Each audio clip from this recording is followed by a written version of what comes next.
வணக்கம் நண்பர்களே. ஒரு சராசரி குடிமகனாக நம்ம சுற்றில் நடக்கக்கூடிய சம்பவங்களை நம்ம பார்க்கும்போது சில நேரங்களில் கோபம், வெறுப்பு, கடைசியில் ஏமாற்றம் தான் மிஞ்சுது. ஏன்னா இப்போ கரூரில் ஒரு 41 பேர் இறந்தாங்க. ஒரு 2 நாள் பார்த்தீங்கன்னா எல்லாரும் பரபரப்பாக அதை பற்றியே பேசினாங்க. நியூஸ் சேனல்ஸு, பத்திரிகையாளர்கள், எதிர்க்கட்சி தலைவர்கள் எல்லாம் மாறி மாறி பேசினாங்க. அப்புறம் அதை பற்றி செய்தியே இல்லை. இதே மாதிரி தான் தூத்துக்குடியில் ஒரு துப்பாக்கி சூடு சம்பவம் நடந்தது. அப்பாவி மக்கள் மீது சுட்டாங்க. அந்த விசாரணை என்னாச்சுன்னே தெரியல. அதே மாதிரி கள்ளக்குறிச்சியில் பார்த்தீங்கன்னா ஒரு 64 பேர் விஷச்சாராயம் சாப்பிட்டு இறந்தாங்க. அந்த சாராயத்தை காய்ச்சி போலீஸ் ஸ்டேஷன் பக்கத்துலேயே தான் வித்துக்கிட்டு இருந்தாங்க. அந்த விசாரணை என்னாச்சு எதுவுமே தெரியாது. இதெல்லாம் ஏன் சொல்கிறோம் அப்படின்னா, இதில் தான் பயங்கரமான அரசியல் பண்ணுறாங்க. ஏன்னா நிறைய அந்த நியூஸை கேள்விப்படுறோம். அதுக்கு பின்னாடி இருக்கக்கூடிய நடக்கிற சம்பவங்களை நம்ம யாருமே பார்க்கறதே கிடையாது. இன்னைக்கு சுப்ரீம் கோர்ட்டில் ஒரு 3 முக்கியமான விஷயத்தில் தமிழ்நாடு அரசுக்கு தலைமையில் குற்றிருக்காங்க. அது என்னன்னு பாருங்க. முதல்ல நாமக்கல்ல கிட்னி திருட்டு நடந்தது. அதாவது ஏழை தொழிலாளர்கள் அவங்க புரோக்கர்ஸ் ஏமாற்றி 5 லட்சம் 10 லட்சம் அவங்க கிட்னியை திருடி வித்துருக்காங்க. அதுவும் எப்படி? திருச்சி, பெரம்பலூரில் கூட முக்கியமான ஆளுங்கட்சி தரப்பு மருத்துவமனைகள். ஸோ இதில் என்ன பண்ணியிருந்தாங்கன்னா, ஒருத்தர் ராமநாதபுரத்தில் கேஸ் போட்டிருந்தாங்க. இதுக்கு சிபிஐ விசாரணை வேணும்னு சொல்லிட்டு. இதில் என்ன பண்ணியிருக்காங்கன்னா, சென்னை ஹைகோர்ட் ஒரு டீம் அமைச்சிருக்காங்க, ஸ்பெஷல் இன்வெஸ்டிகேஷன் டீம்.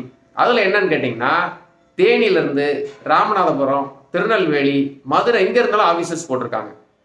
இதை என்ன பண்ணியிருக்காங்கன்னா, தமிழ்நாடு கவர்மெண்ட்டு இதை விசாரணை அங்கே ஏற்றுக்க முடியாது, நாங்கள் ஒரு குறிப்பிட்ட அதிகாரிகளை ரெக்கமெண்ட் பண்ணுறோம், அதிலிருந்து நீங்கள் எடுத்து விசாரணைக்கு போடுங்கன்னு. இது எப்படி இருக்குது பாருங்கள்.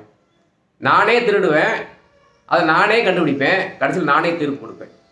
ஏன்னா எந்த ஏரியாவில் கிட்னி திருடு போச்சோ அந்த ஏரியாவில் ஆஃபீஸர்ஸ் எடுக்கணுமா, இல்லைன்னா தூரத்துலேருந்து போகிறதுக்கு செலவாகுமா, எப்படி சொல்லியிருக்காங்க பாருங்கள். அடுத்து 2வது பார்த்தீங்கன்னா, கரூர் சம்பவத்தில் ஹைகோர்ட்டு மதுரை தான் கண்ட்ரோலில் வருது, அவங்க தான் விசாரணை நடத்துகிறாங்க.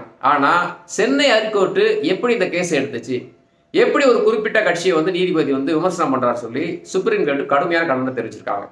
3வது பார்த்தீங்கன்னா, ஒரு மாநில கட்சியோட தலைவர் ஆம்ஸ்ட்ராங் அவர் கொலை செய்யப்பட்டார். அதுக்கு பார்த்தீங்கன்னா சிபிஐ விசாரணைக்கு சென்னை கோர்ட் ரெக்கமெண்ட் பண்ணியிருந்தாங்க.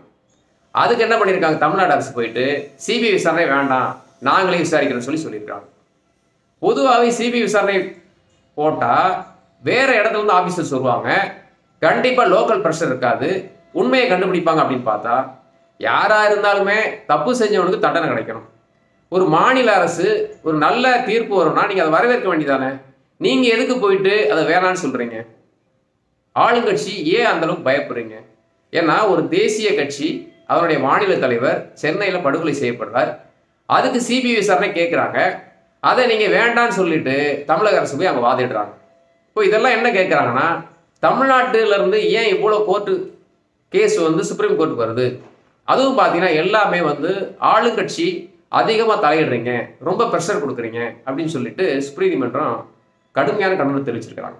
ஏன்னா முதல்ல நடக்கிற சோக சம்பவங்கள்லாம் ஒருபுறம், அதற்குரிய விசாரணைகள் வரும்போது பார்த்தீங்கன்னா ஏன் ஆளுங்கட்சி தரப்பு இவ்வளோ பதட்டமாகறாங்க, ஏன் அதை முட்டுக்கட்டை போடுறாங்க?